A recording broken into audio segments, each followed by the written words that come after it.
لله إن الحمد لله نحمده ونستعينه ونستغفره ونؤمن به ونتوكل عليه ونعوذ بالله من شرور أنفسنا ومن سيئات أعمالنا إنه من يهد الله فلا مضل له ومن يضلل فلا هادي له وأشهد أن لا إله إلا الله وحده لا شريك له وأشهد أن محمدا عبده ورسوله.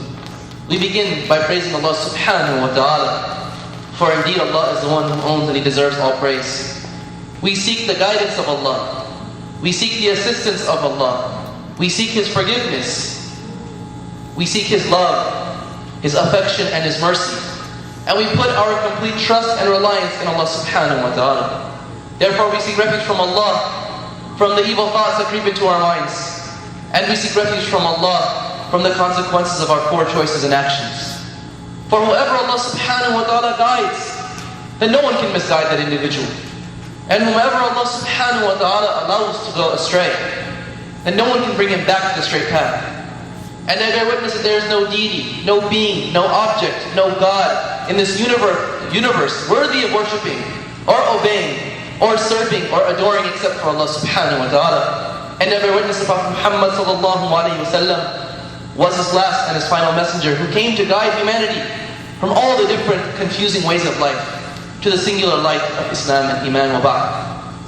The Prophet ﷺ used to remind the believers to have the noble attribute of taqwa. And he would remind them of the ayat of Allah, يَا أَيُّهَا الَّذِينَ آمَنُوا اتَّقُوا اللَّهَ حَقَّ تُقَاتِهِ وَلَا تَمُوتُنَّ إِلَّا وَأَنْتُمْ مُسْلِمُونَ. O you who believe, be mindful of Allah, be conscious of Allah, be in awe of Allah in a way Allah has a right that you be in awe of Him. And die not except in a state of submission to Him as real Muslims. وَقَالْ يَا أَيُّهَا الَّذِينَ آمَنُوا اتَّقُوا اللَّهَ وَقُولُوا قَوْلًا سَدِيدًا يُصْلِحْ لَكُمْ أَعْمَالَكُمْ وَيَغْفِرْ لَكُمْ ذُنُوبَكُمْ وَمَنْ يُطِعِ اللَّهَ وَرَسُولَهُ فَقَدْ فَازَ فَوْزًا عَظِيمًا. O you who believe, be mindful of Allah, be conscious of Allah, and therefore you should always, and you must always speak the truth, and be precise in your words, and be careful in what words you select. If you were to do this act of speaking appropriately, and speaking the truth, then Allah subhanahu wa ta'ala would make your affairs righteous. And He would forgive your shortcomings and your mistakes. For whoever Allah subhanahu wa ta'ala, whoever follows Allah subhanahu wa ta'ala and His messenger, then indeed he has achieved the greatest of successes in this life and the next. وَقَالَ يَا أَيُّهَا الَّذِينَ آمَنُوا اتَّقُوا اللَّهَ وَلْتَنْظُرْ نَفْسٌ مَا قَدَّمَتْ لِغَدٍ وَاتَّقُوا اللَّهَ إِنَّ اللَّهَ خَبِيرٌ بِمَا تَعْمَلُونَ. O you who believe, be mindful of Allah and pay attention to what deeds you put forth for tomorrow. Because you will know that on that day Allah subhanahu wa ta'ala will show you everything you have done on Yawm al-Qiyamah. And be mindful of Allah, for indeed Allah is all-knowing of that which you do. Wa-ba'd. There's a beautiful story from the stories of the Sahaba. One time Umar ibn al-Khattab radiyallahu anhu, he was sitting and hanging out with his companions, and the companions of the Prophet sallallahu alaihi wasallam. And this story occurred years after the death of the Prophet sallallahu alaihi wasallam. So he asked the companions. They were sitting in the circle, just having a good time. He said, if you could wish for something, what would it be? Many of us may have thought of this question. If you could have one wish, what would it be? Some might say, I wish I had $1 million. Some might wish for this or for that. So one companion, he said, Ya Umar, if I had a wish, he said, I wish that this room, they were in the masjid, I wish that this hall was full to the rim of gold. So I could take all that gold and spend it for the cause of Allah subhanahu wa ta'ala. Umar, he acknowledged. He said, okay, it's someone else you should wish. So the second person, he said, Ya Umar, I wish this room was filled with pearls and rubies and all sorts of gems, so I could use all of those in the good causes of Islam. So Umar, he asked again, he goes, someone else wish for something else. So they said that, yeah, Umar, what is it that you wish for? We don't know what is your objective in this question. You wish for something. So he said, if I had a wish, then I would wish that this room was full of people of the caliber of Abu Ubaidah ibn Jarrah, and Mu'adh ibn Jabal, and Salim, who was the worker of Hudhafa ibn Yaman. This story is very profound, because it teaches us a lesson about the insight of Umar ibn Khattab, who was the Khalifa of the Muslims at the time. He taught us something valuable, which was what? that any society, any community, any group of people who want to succeed, it's not about how much money they possess. It's about the quality of the men and the women who build their communities. So he longed for the community to be full of the best of the Sahaba. We know Abu Ubaidah ibn Jarrah, one of the greatest of companions, who Umar said that if he was still alive, I would make him the next Khalifa. Muaz ibn Jabal, a young man who the Prophet sent to Yemen to call them all to Islam.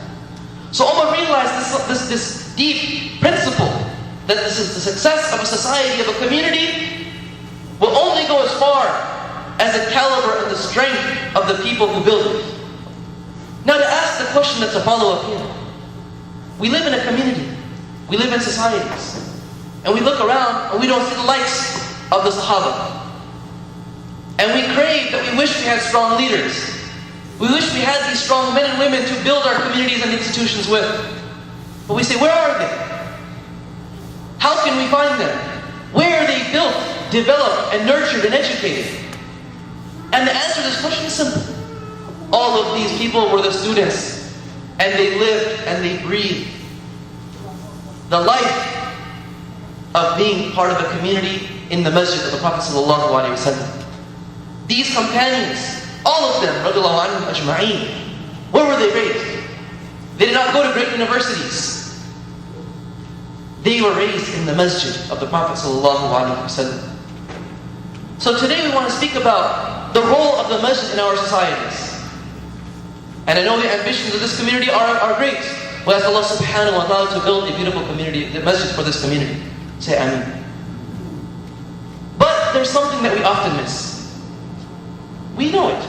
There are multi-million-dollar masajid everywhere.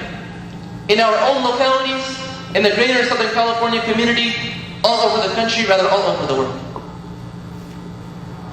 So the answer is not just in having a building with walls.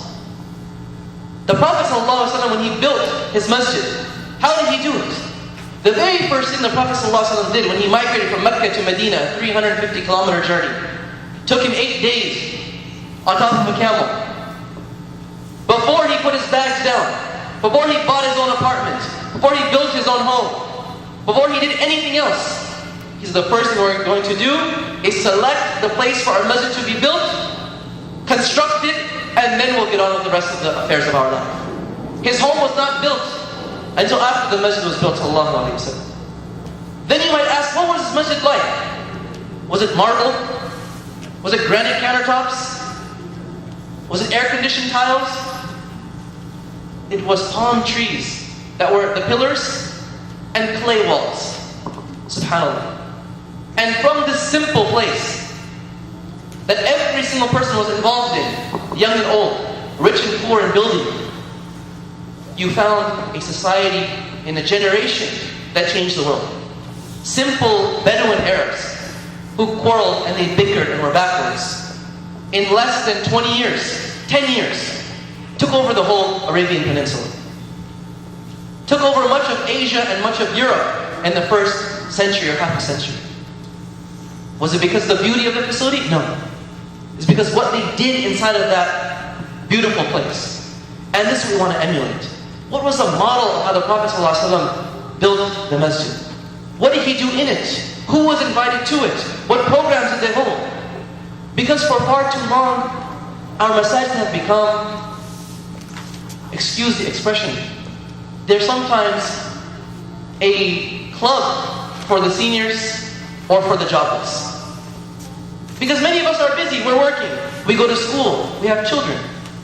And so the masjid has been relegated to a place of salah. Who can come and pray 5 times a day? Either you're retired or you don't have a job. But for those of us who are engaged in life, there's nothing for us to do. And let's make it very clear, emphatically, the Prophet ﷺ used the masjid in a far more vast understanding.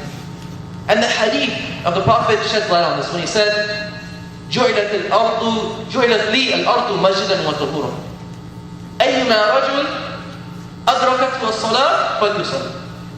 That Allah subhanahu wa ta'ala has given the Prophet something He gave no other person, no other messenger. He said the whole earth was made for him and his ummah a place to pray that is pure. So So the masjid is not just a place for prayer. Not just a place for 5 salawat and for Jum'ah or for Taraweeh. It is a place that is used to build every single aspect of a community. When you think of a community, what comes to mind? There are families, there are men, there are women, there are youngsters, there are elders, there are moms. It's made up of very different people. There are those who are professionals, there are those who are retired. There are social needs, there are political issues to discuss, there are celebrations in a community, there are so many different cultural issues, educational needs, and the masjid of the Prophet ﷺ was used for this. Let's look into this for a few minutes, inshallah, so we can really internalize how to build our communities and how we can realize that they fulfill a space in our heart, that we need the masjid in our heart. The Prophet ﷺ, the first thing that he used the masjid for, as we all know, was a place of prayer. The very first and simple, basic thing. A place where people could come, meet one another, and get their iman rejuvenated and re-energized by listening to reminders. A khutbah, perhaps a reminder after the prayer, and the beautiful recitation of a shaykh or a qari. That's one aspect of the masjid. But there are so many other things that we need to focus on. But let's not neglect that this was the first and one of the most important things. This is what the Prophet ﷺ said in the hadith to encourage us. He said, "Man bana lillahi masjidan, man bana lahu baytan, bana Allahu lahu baytan fil jannah." Whoever builds a place of worship for the sake of Allah subhanahu wa ta'ala, Allah will build him a house in Jannah. Encouraging us to understand this need. But the Prophet ﷺ did not stop there. He made the masjid fundamentally the first university in the world. It was a place of classes. It was a place of education. In fact, he had full-time students who lived in the masjid. Today, that would be a foreign concept. A group of people that you've heard of. Abu Hurairah radiallahu anhu, Abdullah ibn Umar radiallahu anhu, and countless others lived in the masjid full-time.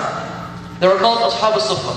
They used to live on a platform that was elevated in the side of the masjid. Now imagine, they lived here and they learned every single day from the Prophet ﷺ. And what did they end up becoming? The leaders of our ummah. It was a university. A place for men and women who were not very well versed in Islam to come and learn. And you find the stories of how the Prophet dealt with them. Uneducated people. Some of us might be shy sometimes. Say, I'm not ready to go to the masjid. I'm not pure enough. I'm not knowledgeable enough. I'm not religious enough. But the Prophet ﷺ did not discriminate against people.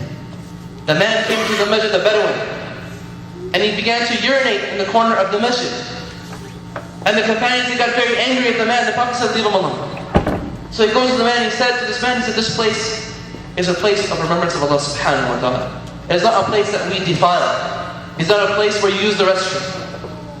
Gently dealing with the man, because the man was ignorant. A man one time in the salah, a man sneezed. So in salah he said, Yarhamukum Allah. The companions looked at the man like, you need to be quiet. So the man, he said, in the middle of prayer, what are you looking at me for? So the companions, they began to hit their sides.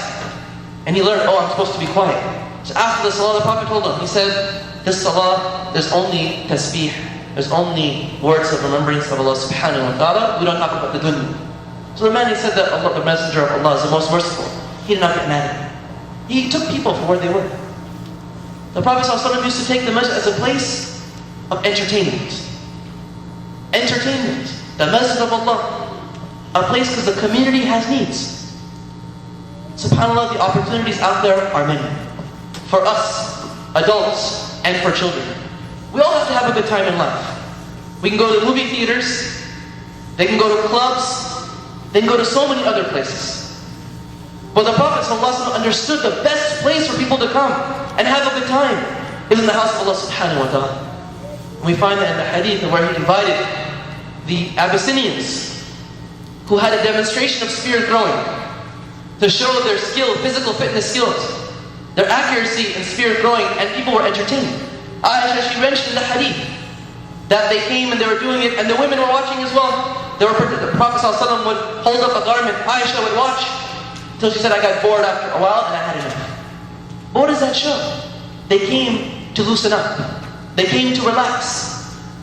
The Prophet ﷺ used to use the masjid as a place for poetry, a place for people to express themselves, He had a minbar created for Hassan ibn Thabit, the poet of the Prophet ﷺ, where he used to stand and recite poetry. And the other narrations of Aisha and the companions in Tirmidhi and in Ahmad, that the companions would recite poetry, entertaining one another with the words from Jahiliyyah, from pre-Islamic times, the poetry that was preserved. For those who speak Arabic, who have heard the poetry, it's not a religious message at all. But this was used because it was a place for them to relax, enjoy themselves. They used to come and nap in the masjid during their lunch break, the siesta. As you can see, that the masjid was used for so many things. Political discussions were had, prayers were had, classes were done, social interactions were done, parties were held, aqiqahs, marriages, places to build a community. Youngsters to come together, adults to come together. SubhanAllah, people one of the complaints that we have in our communities, it's so hard to find a spouse. We're minorities. Where do you meet other Muslims? If not in the house of Allah subhanahu wa ta'ala. Really, when you think about it, if you're just to reflect, if someone asks you, where did you find your spouse? And you said, in the masjid. That's a great thing. That you met the person you're going to spend your life with in the house of Allah subhanahu wa ta'ala. The masjid that can be used to facilitate all of these community needs. Because that is exactly how the Prophet ﷺ understood the role of the masjid. He understood its relationship to real life. The social needs were met. Brothers and sisters met one another. Children would play in the masjid. And that again is a foreign concept now. Any masjid that has no kids is lifeless. The Prophet ﷺ one time was given the khutbah, standing at the minbar, and his grandchildren came into the masjid. Two little boys, Hassan and Hussein. And he saw them wearing their beautiful thobes, red thobes they had on. He got off the minbar, he grabbed them, and he came back to the minbar and he held them during the khutbah. The Prophet ﷺ was in salah. His grandson and his granddaughter would climb on his back during the salah. And no one ever said, this is not a place for children. This is where our children need to be raised. This is where the children need to come and say, you know what, Mom and Dad, I want to go to the masjid to play with my friends. I want to go to the masjid and have a good time. I want to go to the masjid and learn the Quran.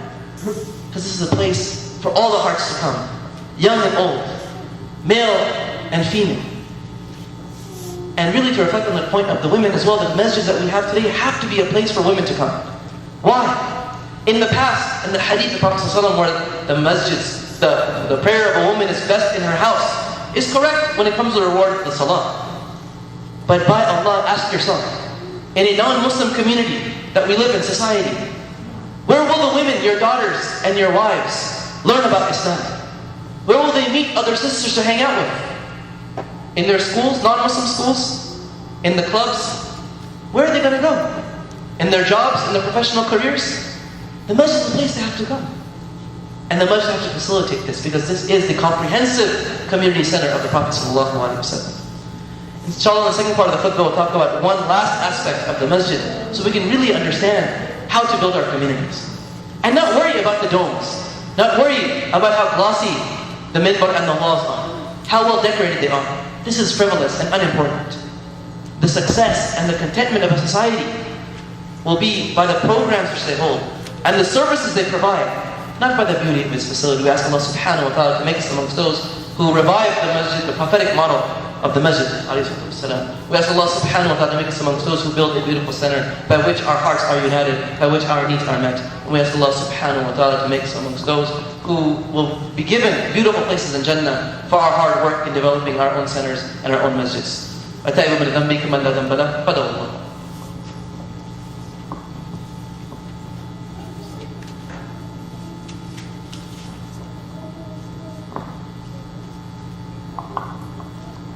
Alhamdulillah wa kafa wa salawatullahi wa salamu ala rasulillahi wa ala alihi wa sahbihi wa man wala. The last thing I wanted to mention about the role of the masjid in society was the masjid was actually used as a hospital. Think about that. During the life of the Prophet ﷺ, when there were battles, the wounded would come to the hospital, would come to the masjid, and would be treated there for extended periods of time.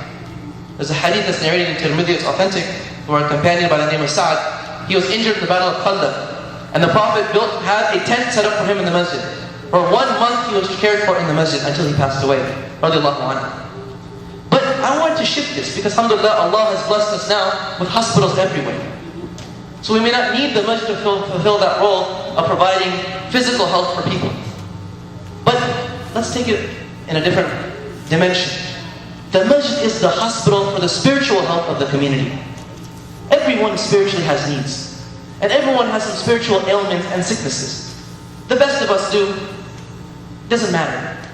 Every single person, as the Prophet said, كُلُّ بَنِي آدَمَ خَطَّاءٌ وَخَيْرُ الْخَطَّائِينَ التَّوَّابُونَ. We all make mistakes. We all have sins. We all have needs. We want to cleanse our heart and purify our hearts. Now I want to give a parable to you. Imagine you went to a hospital. We have beautiful hospitals here in the valley. And you had a sickness. You're bleeding, or you had a bad headache. Whatever ailed you, needed a surgery. And the hospital had a sign that said, "No sick allowed." What would you think? No sick allowed? What kind of hospital is this? The hospital is a place for the sick to go, for the ones who want to improve their health to go. But sometimes this is what is internalized in the community when it comes to the masjid. Sometimes the expectation is if you come through the doors of the masjid, you better be holier than thou. You better come at a very high level of iman. You better come ready to be a perfect Muslim. But this is not the reality of the Prophet ﷺ's masjid. He dealt with people at all levels of iman. The young boy who came and asked the Prophet ﷺ if he could have a girlfriend, and if he could sleep with his girlfriend. A man, he asked that to the Prophet ﷺ. The man's iman was somewhere else. A man who came and urinated in the masjid, as we said. Where is his iman? Somewhere else. Someone who came and he grabbed the Prophet ﷺ by his shirt and said, "Ya Rasulullah, give me money." In the masjid. All sorts of people were there. Because the masjid is the spiritual health center of the community. If the hearts need help, where else should they come than the house of Allah subhanahu wa ta'ala? We want the people who have ailments to come. We say, you know what, I have problems. I need to be spiritually rejuvenated. I need my spiritual health to be cleansed. And we should welcome them to the masjid, like a hospital welcomes the sick. You know what, come on in. We love to deal with you.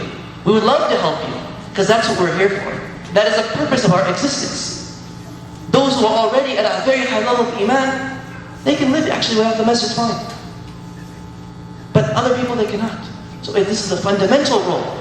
And to make the parable when Nuh alayhi salam, when Allah subhanahu wa ta'ala commanded Nuh, to build the ark. Then He told him, when the flood comes, you get on the ark and take the believers with you. This parable is exactly like the masjid. When Nuh saw the waves coming, filling the streets, he told the believers, everyone get on the ark.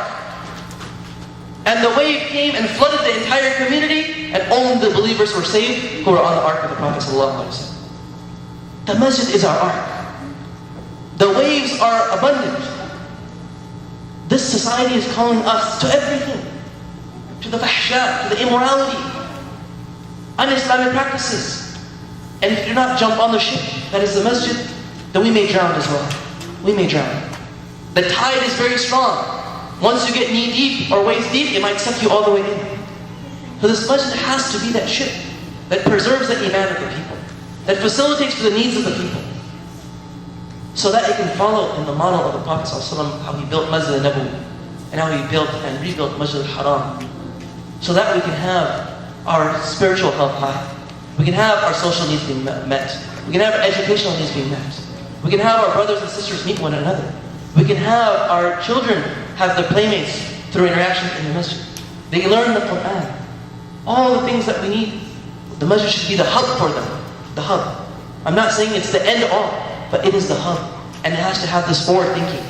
That it's not about how much money we put into the building. It's about how much services we provide. Because that is going to be what determines whether this masjid is prophetic or whether it is not.